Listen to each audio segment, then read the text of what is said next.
Hello students, welcome back to the channel. आज के इस लेक्चर में हम लोग डिस्कशन करेंगे एप्लीकेशन ऑफ कॉनकेव मिरर। आज हम ये जानेंगे कि कॉनकेव मिरर को हम लोग कहाँ कहाँ यूज़ करते हैं। तो चलिए बिना किसी देरी के शुरू करते हैं अपना आज का ये लेक्चर। सबसे पहला एप्लीकेशन कॉनकेव मिरर का ये है बच्चों, concave mirror is used in solar furnace cooker. अब ये सोलर फर्नेस कुकर होते क्या हैं?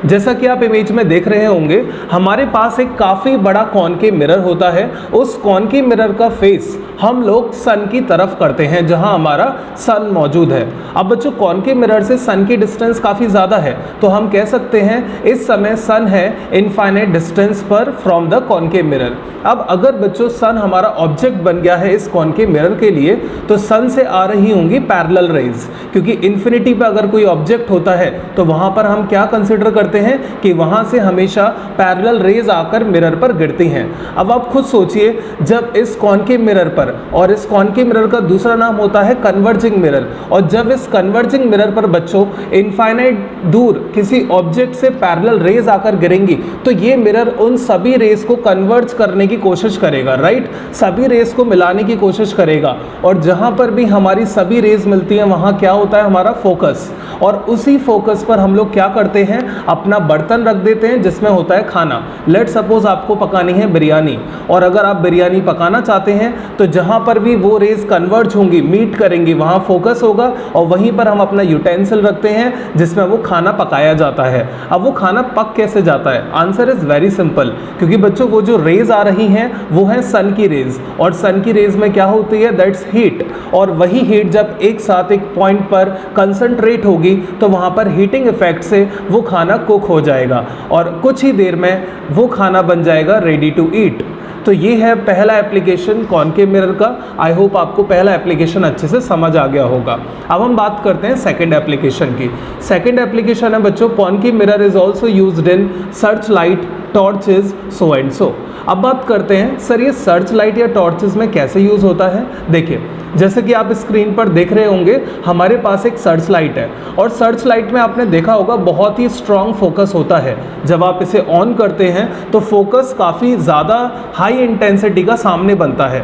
इसको जनरली हम लोग यूज़ करते हैं जब भी कभी भी किसी डायमंड की माइनिंग या कोल की माइनिंग होती है, तब इस सर्च लाइट को यूज़ किया जाता है। अब सर्च लाइट में कैसे कॉनकेव मिरर यूज़ हो रहा है, देखिए। कॉनकेव मिरर इस तरीके से आप इमेज में देख रहे होंगे, और आगे है एक बल्ब। अब बच्चों ये बल्ब क्या करेगा, ऑल डायरेक्शन में लाइट को फेंकेगा। अब कुछ लाइट पीछे भी जाएगी, जो लाइट पीछे जाती है वो यहाँ पर डिफ्यूज नहीं होती है, वो लाइट क्या करती है, कॉनकेव मिरर की हेल्प से रिफ्लेक्ट होकर पैरेलल हो जाती है, जैसा कि आप देख ही पा रहे होंगे इमेज में। और इसका पैरेलल होना हमारे लिए एक हाई इंटेंसिटी का सबूत होता है। सामने हमें एक हाई इंटेंसिटी स्पॉट दिखेगा, और जितना ज़्यादा इंटेंसिटी सामने आएगी उतना ज़्यादा आप क्लियर देख पाएंगे। तो इस तरीके से हम यूज़ करते हैं इनको सर्च लाइट्स में। अब हम बात करते हैं third and the important application, that is it is also used in makeup और शेविंग मिरर्स। जो भी हमारे मेकअप आर्टिस्ट होते हैं या शेविंग मिरर्स होते हैं, उनमें भी हम कॉनकेव मिरर लगाते हैं। अब बात करते हैं क्यों लगाते हैं sir. Answer again very simple. देखिए, जब भी कभी भी हम लोग मेकअप या शेविंग मिरर के केस में कॉनकेव मिरर यूज़ करते हैं, तो वहाँ पर बच्चों एक कंडीशन होता है। कंडीशन ये है, वो जो कॉनकेव मिरर है आपका, उसके पास ऑब्जेक्ट होना चाहिए। कितना पास, उसके फोकस और पोल के बीच में आपका ऑब्जेक्ट होना चाहिए। अगर उस मिरर के फोकस और पोल के बीच में आपका ऑब्जेक्ट है, तो उस ऑब्जेक्ट की इमेज आपको दिखती है कॉनकेव मिरर के अंदर, और वो इमेज किस नेचर की होती है, that is virtual, erect and magnified. और इसी फॉर्मेशन की वजह से हम लोग आसानी से मेकअप या शेविंग कर पाते हैं, क्योंकि जब आप उस मिरर में अपने आप को देखोगे तो वो मिरर बच्चों आप लोग काफ़ी पास लाके मेकअप वगैरह करते हैं, राइट। और जब आप ये करते हैं तो आपका चेहरा एक ऑब्जेक्ट होता है, और वो चेहरा यानी कि वो ऑब्जेक्ट उस मिरर के काफ़ी पास आ गया है, और अगर वो उस मिरर के काफ़ी पास आ गया तो हम कह सकते हैं वो शायद पोल और फोकस के बीच में है, और अगर वो पोल और फोकस के बीच में है तो उस चेहरे का मैग्नीफाइड इमेज उसके अंदर दिखेगा, एकदम सीधा दिखेगा, इरेक्ट फॉर्म में, और वर्चुअल इमेज बनेगी। तो इसी की मदद से हम लोग मेकअप भी कर पाते हैं।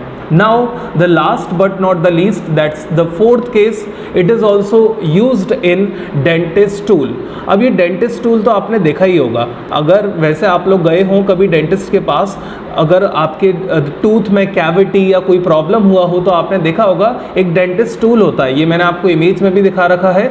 इस टूल की मदद से ये लोग क्या करते हैं, जहाँ भी हमारे दांत में कैविटी होती है, इसके टूल के टॉप पर लगा होता है कॉनकेव मिरर। इस कॉनकेव मिरर को उस टूथ के पास ले जाते हैं और यहाँ पर कौन सा केस बनता है, वो टूथ एक ऑब्जेक्ट है, राइट, या टूथ की कैविटी।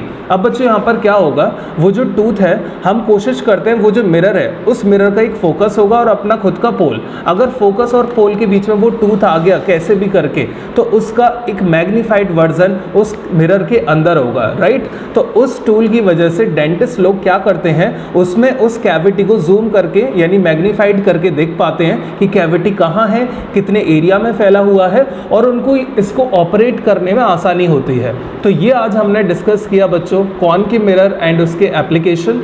आई होप आपको ये एप्लीकेशन बहुत अच्छे से समझ में आए होंगे। अगर नहीं आए आप वीडियो को दोबारा देखिए, फिर भी नहीं आए तो आप हमें कॉमेंट करके पूछ सकते हैं। तो आज के लिए फिर हम इतना ही रखते हैं। तो चलिए अब हम मिलते हैं आपसे अपने नेक्स्ट वीडियो में। Till then take care.